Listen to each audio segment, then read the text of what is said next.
Good day, ladies and gentlemen. My name is Kuhn Hitlal, and this is my final year project presentation about the development of a framework for a local short crop cluster. Moving on to the presentation agenda. The agenda and structure of this presentation follows the layout as displayed. We will be looking at the background and rationale, the scope, aim, and objectives, the literature review, the methodology followed by the data presentation and analysis, the discussion, and finally, the conclusion, recommendation, and limitations. Starting with the background, the potential of agriculture is largely underutilized in Trinidad and Tobago compared to the main focal point of the country, which is the petrochemical industry, which is largely volatile. By implementing clusters into the agricultural sector, however, which the larger first world countries such as Japan and Germany have already begun doing, a more stable avenue of income can be developed. The rationale for the undertaking of this study is that clusters provide an opportunity for long-term sustainable growth in the local agricultural sector. With the implementation of these initiatives, the country will experience increased economic growth, increased infrastructure development, as well as establishing food security. Essentially, the development of this framework provides a foundation for advancing not only the agri-sector, but the economy as a whole. Now we have the aim of this study, which is to create a framework for the development of the short crop cluster in the northeastern region of Trinidad and Tobago. Moving on to the objectives, which will assist in achieving the aim of this project. Firstly, we have to conduct a stakeholder analysis as well as a value chain analysis in order to determine the current value chain of the short crop agri-subsector in the northeastern region of Trinidad and Tobago. Using this, we also have to develop a new value chain as well as the proposed framework for the development of the short crop cluster. In this study, the scope of the project is being restricted to short crop farmers located in the northeastern region of Trinidad and Tobago. However, given this scope, the usage of literature outside the region of Trinidad and Tobago will also be employed. Moving on to the literature review section, we are firstly presented with the topic of what are value chains? A value chain is a collection of activities that are undergone from the point of purchase of the raw materials up until sale of the final product to the end users. These activities serve the purpose of maximizing the quality of the final product and essentially determine the final value of the product in the eyes of the consumer. Adding on to the topic of value chains, we have the value chain analysis. A value chain analysis is an analysis performed of all the value-adding activities that takes place in the production of a final product and how these activities affect the behaviors of the consumers. This analysis is mainly used in order to assess the state of the current value chain and identify areas of improvement for a future value chain.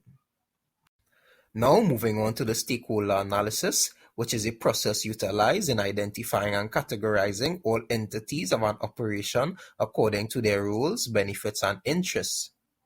While there exist multiple types of stakeholder analysis, the main analysis used in this study is the salience model. This model is used to categorize each current stakeholder as well as future potential stakeholders of the cluster with respect to their levels of power, legitimacy, and urgency. Where power is the ability of a stakeholder to influence the project, legitimacy is the authority level of a stakeholder in the project, and urgency is the time expected by project stakeholders for responses to their expectations. Now here we have the methodology section, which provides an overview of the steps taken in achieving the goal of this project. Firstly, we have the literature review, which was conducted via reputable books, journals, and articles. Following the literature review, we have the data collection and analysis phase, which are the quantitative and qualitative research conducted via interviews and questionnaires, as well as the qualitative and quantitative analysis conducted on the previously acquired data. This was then followed by a stakeholder analysis and a value chain analysis in order to determine the current value chain and all relevant stakeholders. Finally, we have the proposed value chain as was developed, followed by the development of the proposed cluster framework.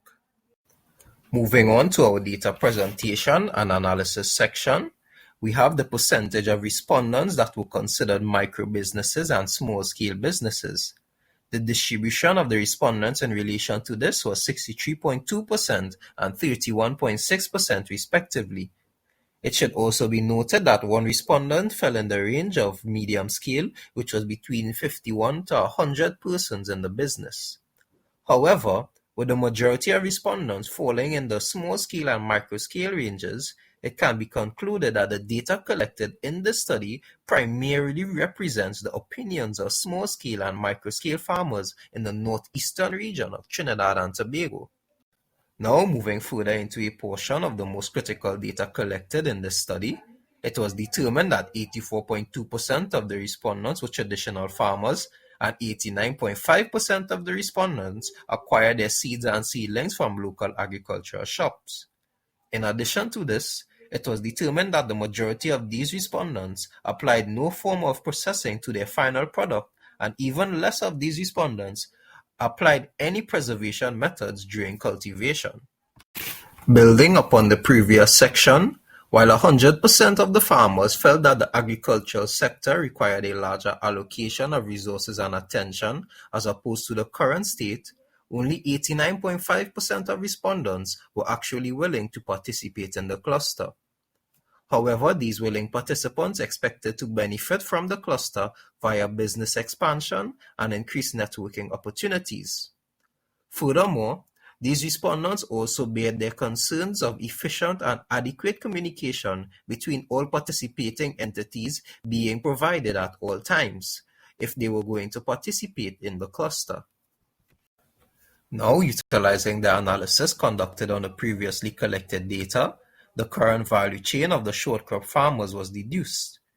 This value chain comprised of two main activities, which were simple processes of cultivation and harvesting, and resulted in the production of non-processed final products. In analyzing this value chain, it was clear to see that there existed a large portion of room for improvement for the incorporation of additional value-adding processes. Based on the current value chain and the opportunity for improvement, a proposed value chain was developed as can be seen presented. This value chain incorporates additional land preparation processes, pre-harvest preservation processes, and primary and secondary processing of the harvested product. These products will then be labeled and packaged to be distributed and sold to the end users with an increased final value. However, in order for these primary activities to run efficiently, the supporting and outsourcing activities as presented must be efficiently incorporated into the operations of the cluster. Now, utilizing the previously conducted stakeholder analysis and the proposed value chain, a proposed framework was developed as can be seen. This framework incorporates the cooperation of all related entities and stakeholders involved in order for the cluster to be successfully implemented. It is vital that each of these entities contribute adequately in their assigned roles, as each role serves a purpose of adding value to the final product, and without the successful cooperation of these stakeholders, the cluster runs risk of failing. This framework essentially provides the foundation for the cluster development, but the success of the cluster itself depends on the innovation and cooperation of these key entities. In order to successfully implement the cluster, the key stakeholders must be aware or made aware of the benefits of the cluster system and the role that they will play in the system, and must display effective communication and information sharing at each developmental phase of the project.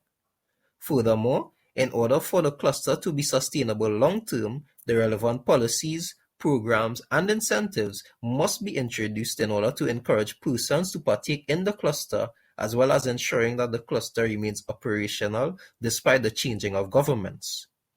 It would also serve as a positive in the implementation of the cluster that each cluster be of a manageable size in order to track the efficiency of all operations and eliminate any inefficient processes as to ensure the optimal functionality of each cluster. Moving on to some recommendations for further study of this project, The area of research can be main limitations of the areas of Trinidad and Tobago, and also access and opinions of larger scale farmers for their inputs. Furthermore, different areas of specialization can be focused of the final results, such as the rearing of livestock. This was also coupled with the difficulty of being limited. Additionally, by further narrowing down the short via video calls and video conferences due to the imposed COVID-19 a new area of focus for the cluster can be developed. To conclude this study, using the improved value chain and stakeholder analysis, which were deduced from all qualitative and quantitative collected data, the proposed framework was developed. Thus, with the cooperation, innovation, and interaction of all key stakeholders and entities, the cluster can be successfully implemented. That concludes this presentation. Thank you all for your time and attention.